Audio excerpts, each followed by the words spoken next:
This video is going to be step by step on how to take apart the PS4 controller and also put it back together. I'm going to be highlighting areas where they're a little bit tricky or you have a chance that you might break your controller. I'm going to be pointing out steps to prevent you from breaking your controller. So there's 4 screws here that you want to start with. I've already started them. You just need a small Phillips screwdriver. You might notice this video, the intro is a little bit different from the other portions of the video. I just redid this to make it a little bit quicker because this video is a little bit boring because it is step by step. And I'm trying to show you different camera angles to be very thorough. So I'm going to open this up and basically I'm trying to get to the analog stick, so that will be what this video covers. And then I'm going to show you how to put it back together. So after you take the screws out, it's a little bit difficult to break the controller apart.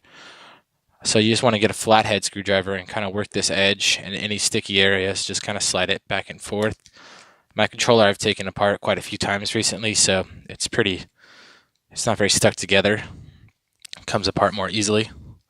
Also important to note is when you do this step, there is a cable connected here, so you can rip it.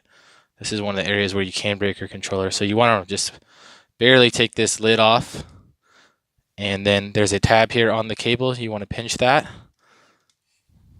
So the tab is this right here. You want to pinch that and then just pull up. There you go. And it's off.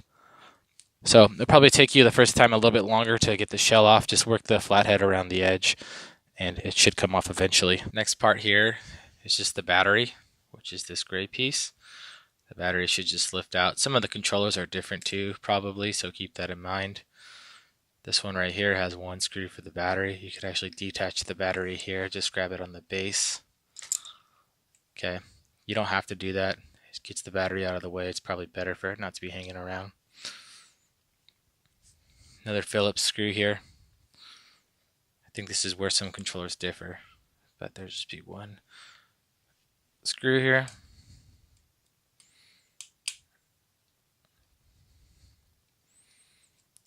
Okay, it's a little bit smaller screw than before. Just go ahead and set that to the side. Actually, it's the same size as before. Alright, so next part to disconnect, we have another one of those tabs right here. Right below this, or it's actually the screwdriver is right below. There's a little bit more rigid tab. So I'm going to put my finger below that tab and I'm going to pinch my thumb on top of it. So you can see my finger is below. And pinch and pull out. This is a little bit tricky, so just take your time here. Okay. It just slid out just like that. Alright, so now I think the next step is just to pull this whole system out. So this motherboard piece is going to come straight out. The analog sticks are attached to it, so you're going to be pulling those out as well. So set it down and just pull it straight up. Okay, you can see that piece is right there, the tab. We'll set this over here, and this is what we have.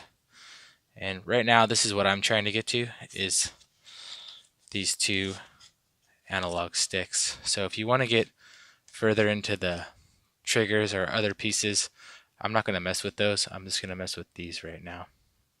Okay, so these just come straight off. So you can put a little pressure and just twist. Comes straight off like that. So there's a little piece right there. And this is where it attaches. Do the same here. Just with anything, you don't really want to force anything, just kind of gently pull it off. And this is what the controller looks like without the analog caps on it.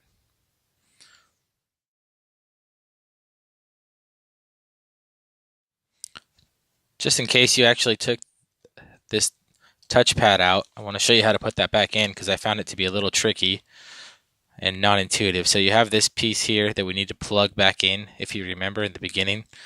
So to put it back in, you actually bring it out and slip it from behind over. Okay, but the important thing too is this tab has to be in front of the bar. And by in front, I mean towards us, hanging like that. Go ahead and lay this controller bed on the floor. We have the other portion, the back of the controller with the analog sticks, and we're just going to lower it right in. So make sure you don't have any debris, extra debris in there. Okay, so I'm going to lower it. And remember, this is where that tag was at. So if we didn't flip it like we did, this would not be possible for it to come through here. We actually got lucky setting it in here.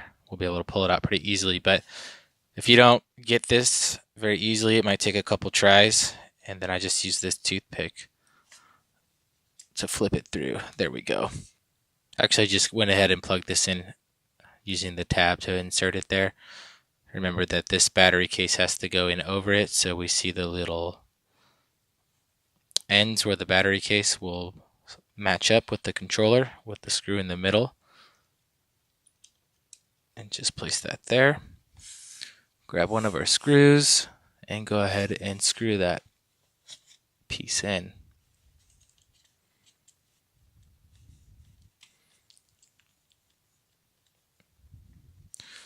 We could grab our battery. We could connect it now if we want.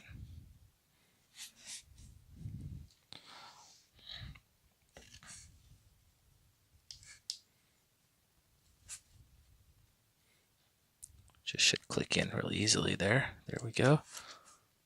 Make sure this is down all the way. Okay, and we'll just lay this right in here. Whoops, there we go. Just got to remember that we have to connect this cable here, and where that goes is right here. It's a little bit tricky to do. So I have the shell on, and this, let's see if we can get this into focus. I haven't clicked anything together yet, but you pretty much have about this much room to play with. So I just hold it as close as I can in there, and just take your time on this step. Catch it, and you don't want to put too much pressure on it because it will bend around. There's not as good a tab there either, like on the previous one. And I think my PlayStation's on, which is not good. So it's already turning on when I put it in. But I want to get it really secure. There we go. So if you just push down from the top, there's a tab. It's a little harder to see. So that part's kind of hard. So don't rush it. And then to put the controller together, there's this clear piece here. You just want to slide that in right there and kind of just press down with your thumbs and then click the controller around on all parts. Okay, there it is, all good to go. Lights on, controller's working.